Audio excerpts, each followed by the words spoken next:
বাংলাদেশ জাতীয়তাবাদী ছাত্র দলের যাত্রা শুরু হয়েছিল শহীদ প্রেসিডেন্ট জিয়াউর রহমানের হাত ধরে।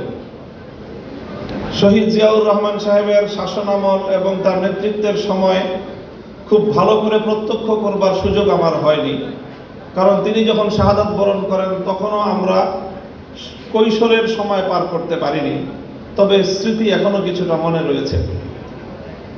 শহীদ প্রেসিডেন্ট জিয়াউর রহমান সাহেব তিনি জাতীয়তাবাদী ছাত্র দলকে বাংলাদেশের রাজনীতিতে মেধাবীদের একটি সম্মেলন হিসেবে গড়ে তুলেছিলেন, যেখান থেকে আগামী দিনের রাষ্ট্রচিন্তক বের হয়ে আসবে, যেই ছাত্র সংগঠন থেকে আগামী দিনে বাংলাদেশের নেতৃত্ব তৈরি হবে।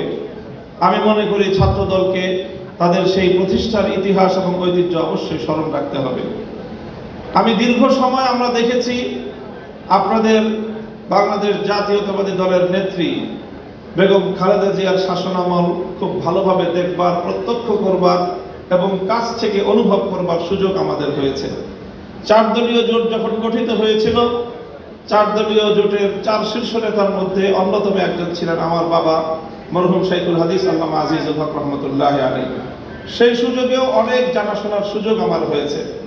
আমি আজকে আপনাদের এই উপস্থিতিকে বেগম জিয়ার 2টি কথা উদ্ধৃত করতে চাই।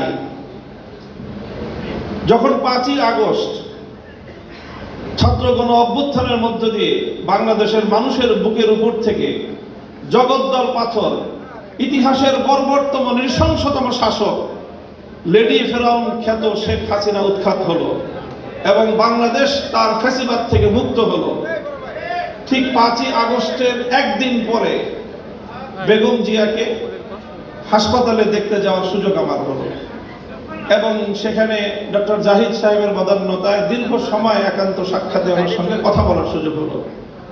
চিন্তা করেন, যেই মহিলা 80 পর বয়সে জীবন মৃত্যুর সন্ধিক্ষণে দাঁড়িয়ে যার দ্বারা এমনভাবে নিগৃহীত হয়েছেন, অপমানিত হয়েছেন, নিজের প্রিয় বস্তু ভিটা তাকে ছাড়তে হয়েছে এবং জীবন মৃত্যুর মাঝামাঝি দাঁড়িয়ে বছরের পর বছর কারাগারে তাকে নিক্ষিপ্ত থেকে মৃত্যুর প্রহর গুনতে হয়েছে, যার উপর অত্যাচার এবং নির্যাতনের কোনো সীমা ছিল না, সেই বেগম জিয়া যখন জানতে পারে তার সামনে তো ঘটছিল বাংলাদেশের এই পরিবর্তন, পট পরিবর্তন, শেখ হাসিনার এই পতন, স্বাভাবিকভাবেই তখন তো তার সঙ্গে কথা বললে প্রতিক্রিয়ার মধ্যে শেখ হাসিনার কিছু পর্যালোচনা, শেখ হাসিনার শাসনামলের কিছু জুলুম নির্যাতনের কিছু বিবরণ, তার ক্ষোভ, তার দুঃখ, মর্মবেদনার কিছু গল্প উঠে আসার কথা। আমি বিস্ময়াভিভূত হলাম। তার সঙ্গে প্রায় আধা ঘন্টার মতো আমার কথা হলো। তিনি আধা ঘন্টার মধ্যে একবারও শেখ হাসিনার নাম উচ্চারণ করেননি। তিনি পূর্ণ সময়টা 2টি কথা বলেছেন। একটা হলো আমার মরহুম বাবা শাইখুল হাদিস সাহেবের সঙ্গে তার রাজনীতির কিছু স্মৃতিচারণ তিনি করলেন এবং আমাকে সেই জন্য অভিনন্দন জানালেন। আর দ্বিতীয় আরেকটি কথাই তিনি বারবার বললেন, তিনি বললেন যে আপনাদের কথা মানুষ শুনে, আপনারা মানুষকে গিয়ে বলেন, দেশের জনগণকে গিয়ে বলেন, কেউ যেন দেশের সম্পদ নষ্ট না করে। এই সম্পদ তো আমাদের, গণভবন, প্রধানমন্ত্রীর কার্যালয় সহ এই রাষ্ট্র আমাদের। মানুষকে শুধু একটা কথা বলেন, যেন কেউ এই রাষ্ট্রের কোনো সম্পদ নষ্ট না করে। আমি অভিভূত হলাম যে এই পরিস্থিতিতে একজন মানুষ, তার কিন্তু নিজের অতীত জীবনের দুঃখ কষ্ট নিয়ে কোনো ইতিহাস তার মনে নেই, তার শুধু মনে দেশপ্রেম, মানুষের ভালোবাসা, দেশের সম্পদের। জাতীয়তাবাদী রাজনীতি করেন জাতীয়তাবাদী দলের, আপনাদের সকলের, আপনাদের নেত্রী থেকে এই দেশপ্রেমের শিক্ষা গ্রহণ করা উচিত এবং সেভাবেই দেশকে ভালোবেসে দেশকে গঠন করার জন্য আত্মনিয়োগ করা উচিত। এবং আমি ওনার ব্যক্তিগত জীবন এবং তার অর্থনৈতিক স্বাবলম্বিতা সম্পর্কে যে তথ্য আমরা জানি, সেটা আসলেই বিস্মিত হওয়ার মতো যে 3 বার বাংলাদেশের রাষ্ট্রপ্রধান, প্রধানমন্ত্রী থাকা পরেও তার অর্থনৈতিক যে সক্ষমতা, তার যে সাধারণ মাত্রা, সেটা বিস্মিত হওয়ার মতোই।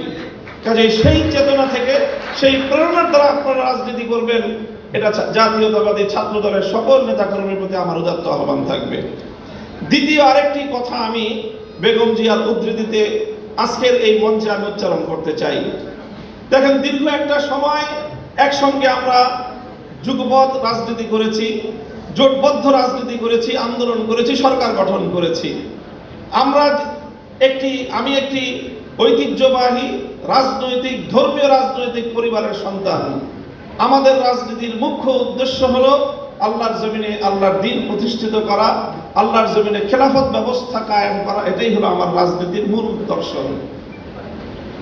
তবে আপনারা যেই রাজনীতি করেন সেই রাজনীতির সাথে আমাদের রাজনীতির কিছুটা পার্থক্য আছে। সেই পার্থক্যের জায়গাটুকুও বুঝতে হবে এবং সেখান থেকে আপনাদের দায়িত্ব এবং ভূমিকার কথাও আমি বলছি, আমার বক্তব্য দিয়ে নয়, বরং আপনার নেত্রীর উদ্ধৃতি দিয়ে। বেগম জিয়া আমাদেরকে বলেছেন অনেক সময় যে, দেখেন হুজুর, আমরা ইসলাম প্রতিষ্ঠার রাজনীতি আমরা করি না, তবে আমাদের পরিষ্কার অবস্থান হলো এই যে আপনারা যদি ইসলাম প্রতিষ্ঠা করবার জন্য দেশে রাজনৈতিকভাবে সামনে অগ্রসর হয়ে যেতে পারেন, আমাদের বিএনপির পক্ষ থেকে সহযোগিতা পাবেন, বিরোধিতা পাবেন না।